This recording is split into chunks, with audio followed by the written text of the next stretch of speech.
What is up, everybody? Welcome back to the GoodeBaker podcast. I'm Nick Baker. Across from me, Shane Good. It's Gucci. And we are here to talk to you about some video games. Let's kick it off with what we've been playing this week. You're up, man. Well, I figured out how to play League of Legends with mostly one hand. Nice. It's not too bad. I just have to I had to put my chair all the way up and rest my elbow on my table and then turn my keyboard sideways. For those of you that didn't tune in last week, our friend Shane here has now found out that he has a broken wrist. So yes, playing PC games has become a struggle for my man here. Yeah, I'm in what's called a short arm finger spike cast, or thumb spike cast in my case. Man. Which is you need to stop spiking your fingers off the concrete, man. Something like that. I can't use my thumb, which makes it very hard to hit the space bar. You have to get very creative. Yeah, well, you wouldn't be able to hold a controller at all with that. So I thought about it. I could just one finger on the joystick and then just kind of wrap my fucking. Well, I mean, yeah, there's a will. You know what I mean? It wouldn't be comfortable, but it would be doable. There's some guys out there that play with their mouths, so I'm confident that you'd be able to figure it out. That's what I'm saying. But anyways, that's beside the point. Yeah, League of Legends one hand. League of Legends one hand, and also just been getting a lot of grind on that Eve. I think in the past week my net worth went from 300 mil, which was my one Praxis ship that I put all of my nuts and bolts in, which you should never do, by the way, right, in Eve, because if it gets blown up, you're broke. However, I did it. I didn't care. I just fucking send it. Send it. Yo, but it worked out. Now my net worth is over 1.7 bill or something like that.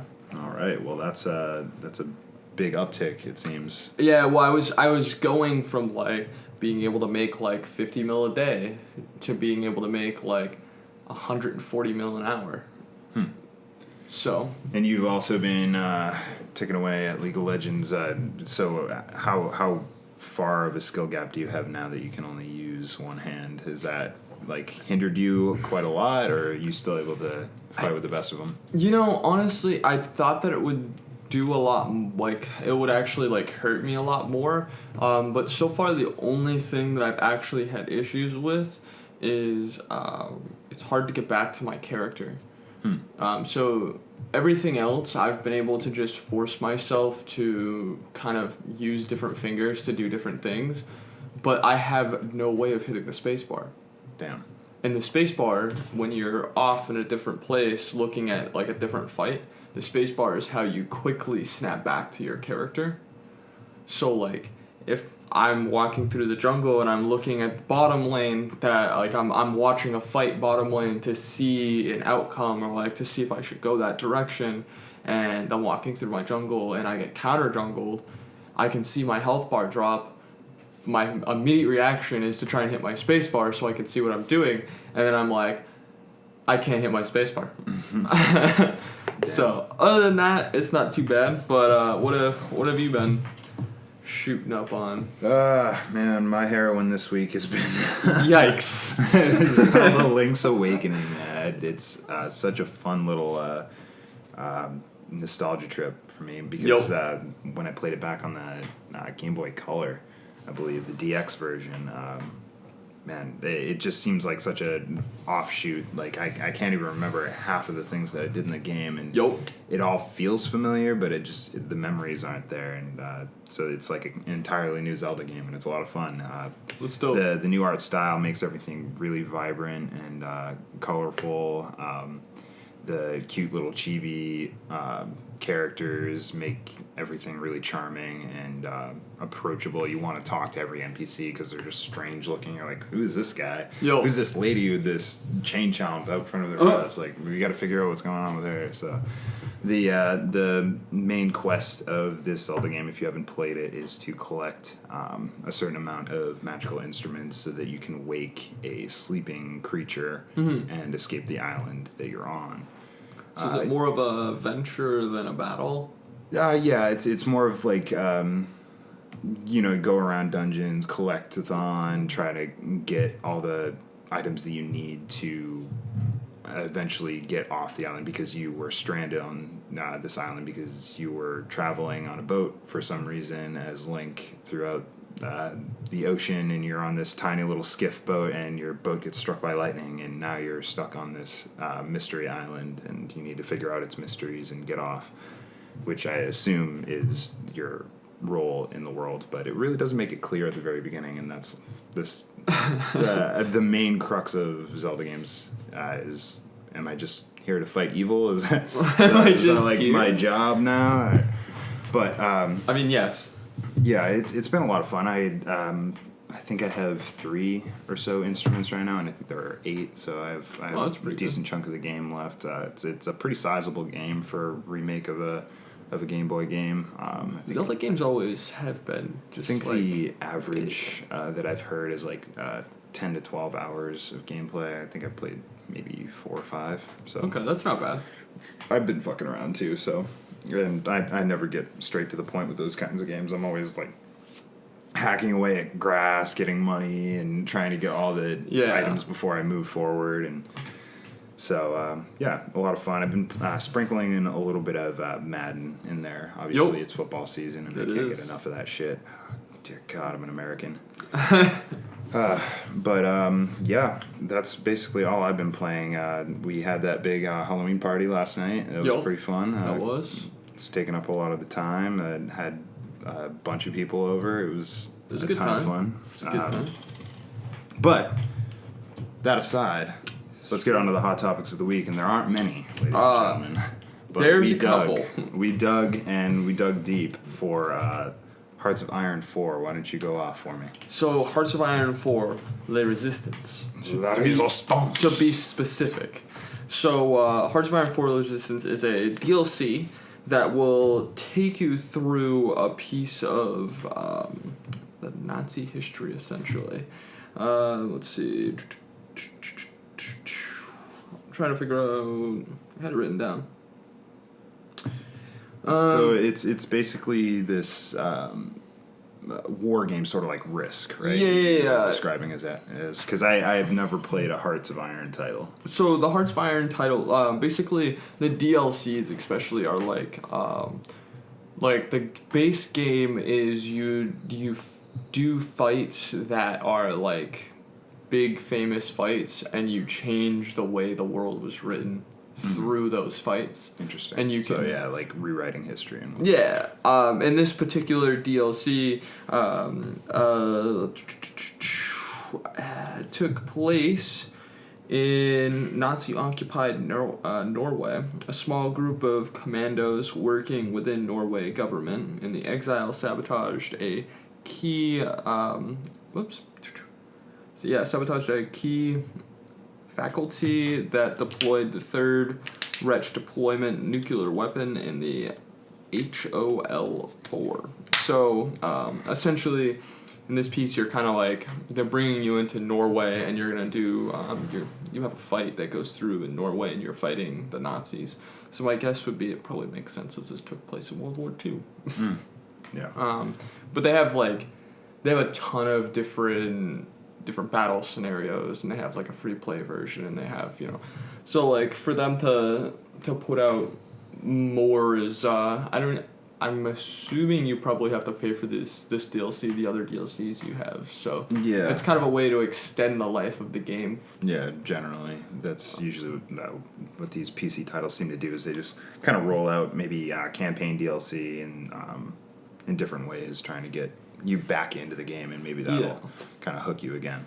And I mean, these games in particular, the Hearts of Iron series, they're very, for people that like turn-based combat that's very like strategic. These games are pretty, like, they're very strategic combat-wise. You can do a lot of like placing like a very specific amount of soldiers in like very specific places to like influence the way that like you don't even have to fight with your soldiers. Whenever I think of a game like this, I immediately think Civilization, and Civilization's a game like that where you have to really kind of plot out your moves a few steps ahead, just so you can kind of keep pace with whoever else you're playing with, or even the CPUs can sometimes be brutal. So Yeah, it seems like a pretty cool game. We watched the trailer. It's a really cool, short, artsy trailer. It's like a cinematic. Yeah. So. There's a cool voiceover of this seemingly French resistance fighter. Talking about la résistance. Truth.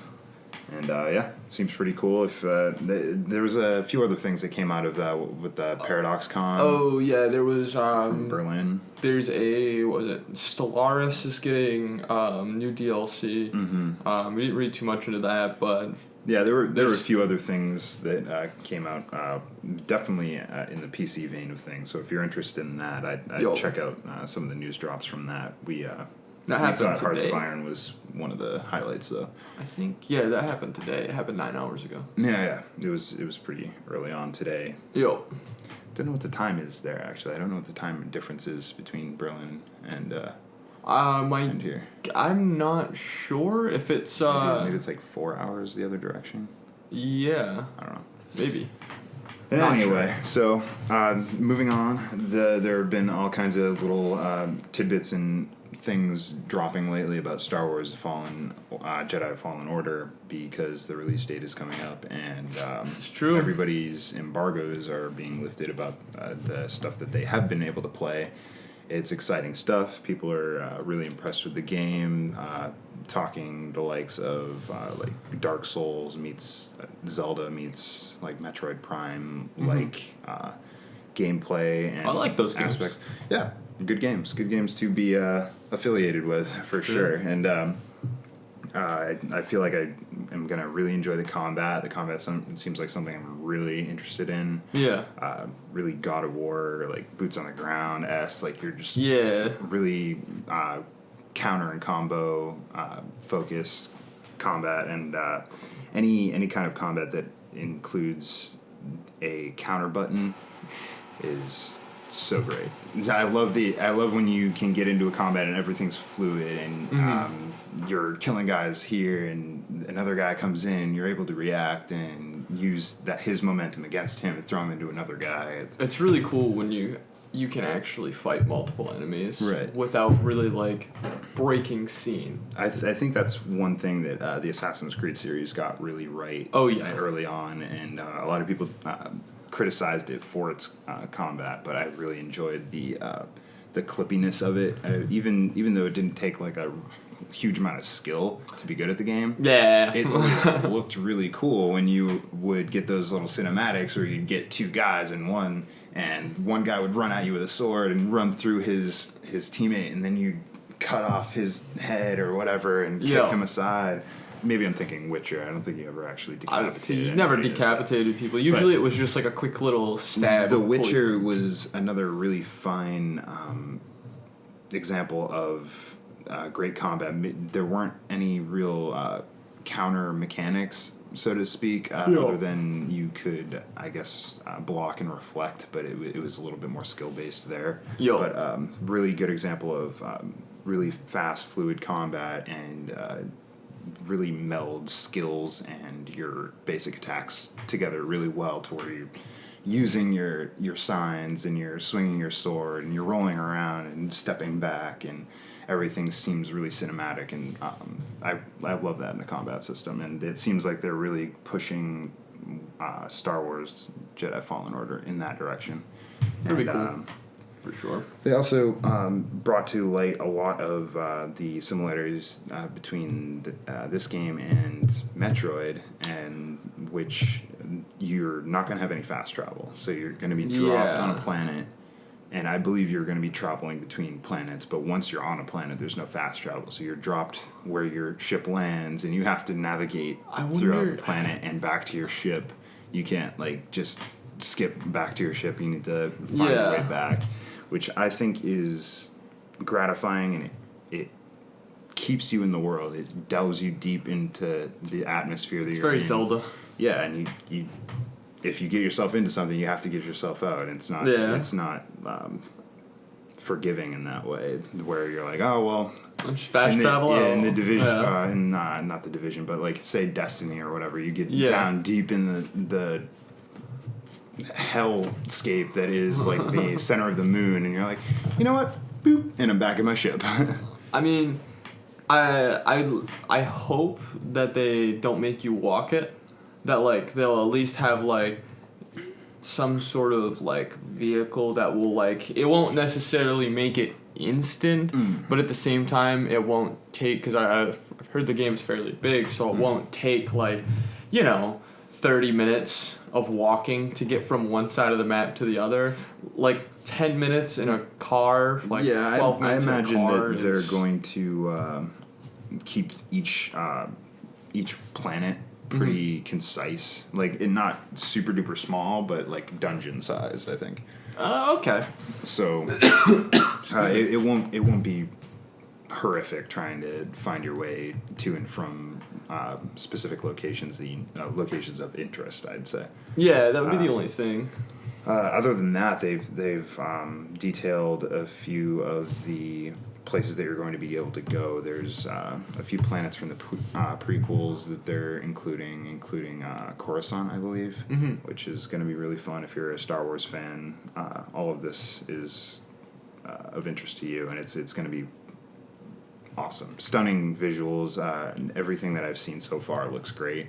Yo, it's supposed to be pretty nuts. Can't wait. Yeah, and leading on to the next thing that we're going to talk about, EA has been killing it lately, and I think November 8th is going to be a big day for them because they're also launching Need for Speed Heat. Yo, and November is like that's one that's shit. Another game that looks gorgeous, and Need for Speed games have always looked pretty good, but this one is. It seems like a lot of focus has gone into the visual fidelity of this new one and making everything run really smoothly, because I know that was a problem with a few of their older titles. Yeah. What do you think about Heat? Have you seen any new footage? So I'm pretty up on Heat. A buddy of mine really likes Need for Speed, so we've played a lot of the Need for Speed games together. And specifically with this Need for Speed, they've put basically they were like, it's pretty much the same game as it always has been, except now, not only are we giving you the customization that you wanted back when we had Need for Speed Underground 2, but we're also giving you the best visuals we possibly can conjure up, and also to give you every customization option possible. So, like, before, a lot of, like, the customization things were, like, you could have, like, a little bit of, like, you could do, like, small engine upgrade, which would give your car, like, 3 more points, and your car had, like, a point ranking that would grade it, like, create a grade, which would kind of give you what you can actually do for races and stuff like that. And I'm sure they'll still have that, but there's a lot more cosmetic upgrades now. Before, they just had, like, no real cosmetic upgrades at all. So now it's like you'll be able to customize from literally your license plate on the back to your license plate on the front. Yeah, everything in between. That's one thing that I think Need for Speed needs to stick with, because that's one of the pieces of their formula that they've been missing so sorely since I think it was Need for Speed Street, I think so, was the last one that you could really get in there and customize your own car and put your own decals and make everything look the way you want it. And that's what Need for Speed is for me, is customizing that car, making it look obnoxious as hell, and then crushing your opponents with it and rubbing it in their face. Racing a pink car with, like, random stickers all over the front windshield, so there's no possible way you could ever see. But also with this, we got let me grab the specs here. I have a tab open. We got the Need for Speed specs. Here we go. All right, so the Need for Speed. Does it say that it runs on Frostbite? That's what I was looking for here. I have not seen if it runs on Frostbite or not. Because the Frostbite engine is beautiful for first-person shooters, but I did hear that it gave pretty much anything else that they tried to build on it a huge problem. Yeah, I don't know exactly why, but I do know it has something to do with the way that the the way that things interact with each other on like a physics level. First-person shooters don't have a ton of physics in them, in the sense of like most of the games that are made in that, like, it's very easy to code bullet drop because it's a more simple mathematical equation versus like programming a object to when you hit like another object, it does the math of how much damage it takes off based off of how much the car is damaged. It takes off the body. I think that the problem with that, the Frostbite engine in general, it does do all those fine-tuned like shooting mechanic calculations really, really well, and for Battlefield specifically, it's really fine-tuned for even like the collision and physics in that game. Of buildings crumbling and whatnot. Sometimes it's a bit ridiculous where you get killed on some of those buildings, but that's another podcast. I think that it does do Battlefield brilliantly. Oh, and yeah. I think that if they keep iterating on it for just specifically that, I think that Frostbite works well, but I don't think it works well for these other titles. It's hard to say. I mean, I wonder if Star Wars is running on that as well, because that's another EA title, and it wouldn't surprise me if honestly, it wouldn't surprise me if all these games are running off of an iteration of it. Yeah. Where it's not like, because there was a big like sweep of new titles that were like, hey, we're going to use the Frostbite engine. Like Madden started using it. Oh man, when Madden started using it, it interesting at first. I know now that the developer is Ghost for this new Need for Speed. That's the one of the partner developers other than EA main. I think that EA will probably have a pretty big hand in it, but Ghost seems to be taking on a lot of the project. So seems pretty good so far. I like it. Yeah, looks great. I'm sure it's gonna sound great because their sound studio there is really, really good. Whatever they use for the Need for Speed games, every Need for Speed game always sounds really, really awesome. The engine roar and all that. Forza actually nails it really, really well too. I was gonna say, I think the thing that they have competition with, really the only thing is Forza. Yeah. And Forza doesn't have customization. So if we can just get our Need for Speed pink car with random stickers, and I want like fucking orange rims. Yeah, man. And then I want it to be a supercar so I can kick everybody's ass. Yeah. That's all. Like, it's not too much to ask for. No, not at all. I mean, jeez. Right? Like, come on. I just want to crush my opponents in the most hideous vehicle imaginable. So, this next one is all you. Threadripper 3000 series. Why don't you give me the details on the rollout there? All right, so Threadripper 3000 series, they've all finally been announced, except, I say they've all finally been announced except for the 3980X. That's the only one that hasn't been announced. However, it's rumored to be coming out the same time as the 9900X, or the 9900X. Sorry. So like we're starting out.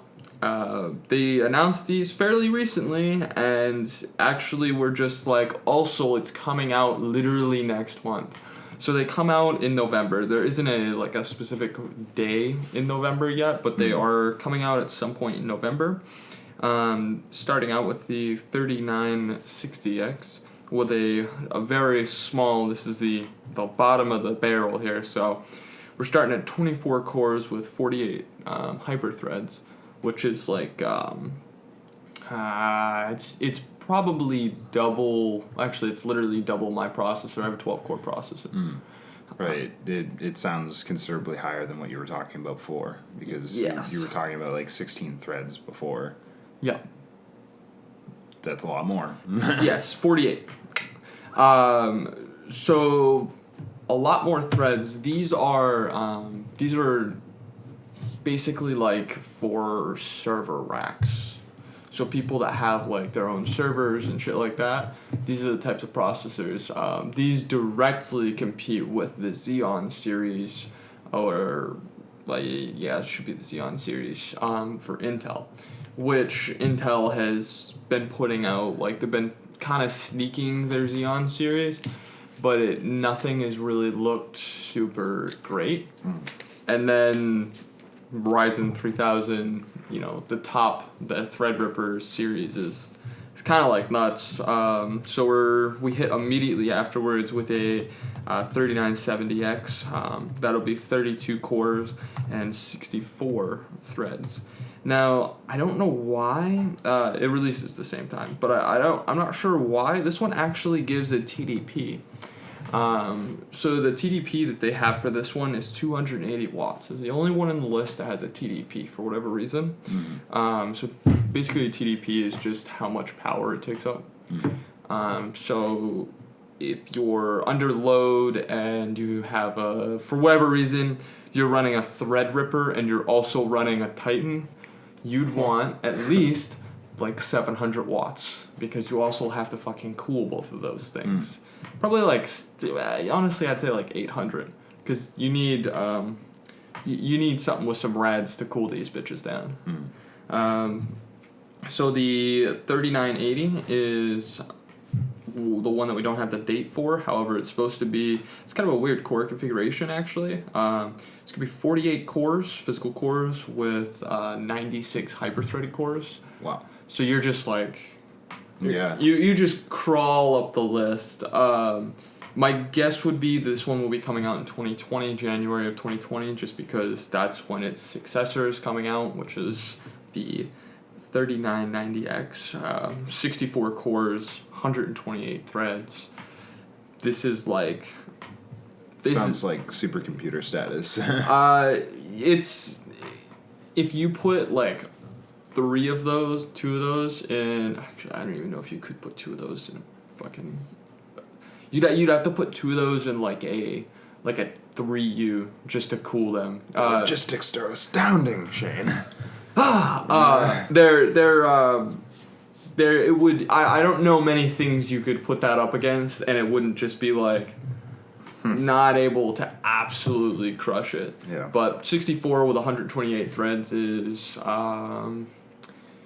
that. I have in my room. I have a server that has 2 Xeons in it that run parallel with each other, and it runs 48 cores for 2, and that thing will crush just about anything I throw at it.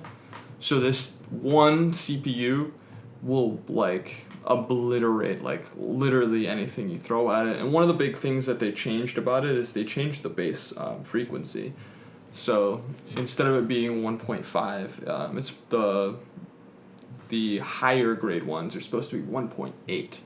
Which makes a big difference because they're not really increasing core counts because they've had 64 core processors, but they're increasing the speed at all of those 64 cores working.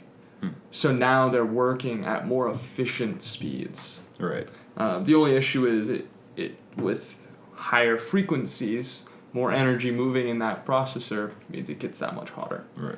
So, but that's expensive cooling. Yeah. Well, I mean, those processors are, they're in the, like, I think the bottom line one is $3,000, and the top line is $9,000. Yeah, I was going to ask you about the price tag, but then I didn't want to be completely scared shitless, so. Yeah. If you were to just, like, people build computers with just, like, the Threadripper series, and their computers are like, oh, yup. I've got, 2 graphics card that cost $2,000 each, and then I've got this processor that was $10,000, and then my case was $50, but the cooling system is like $1,000, like. But look at this, it has fancy colors. It's like, damn. Damn, that looks smart. $15,000 computer just to play Minecraft. Oh man. Yeah, Minecraft is gonna look so sharp. Those edges on those blocks are gonna be so fine. Oh man. Ooh. Not to burn all the Minecraft streamers out there that have $20,000 computers. That's that's beside the point. I mean, they can afford them, right? They're getting the views. It's true. But anyway, so let's finish off this show with a little bit of what's coming out next week that I'm excited about, and that is The Outer Worlds from Obsidian. Hell yeah. Finally, we get to see what these guys have been working on and how well the successor to all those Fallout games that they made does in the I'm real pretty world. excited, dude. I'm super pumped. I'm gonna play it day one, and hopefully it lives up to the hype because I'm such a big Fallout New Vegas fan, and I loved what that game did for the series. It kind of pushed the envelope in the right ways, I think, whereas I think Fallout 4 kind of pushed it in more of technical innovation, where you had the building and stuff. I didn't really love Fallout 4. I liked that Vegas gave you little mechanical twists, like being able to aim down sights and all that, but it kind of pushed the envelope as far as what they were telling as a story and the world that you were in and enveloping you in this seemingly same old brown wasteland, but then eventually bringing you into this vibrant city that changes everything that you thought Fallout could be. Definitely excited to see what they're gonna bring to the table. Yeah, probably won't play day one though. Yeah, I'll let you.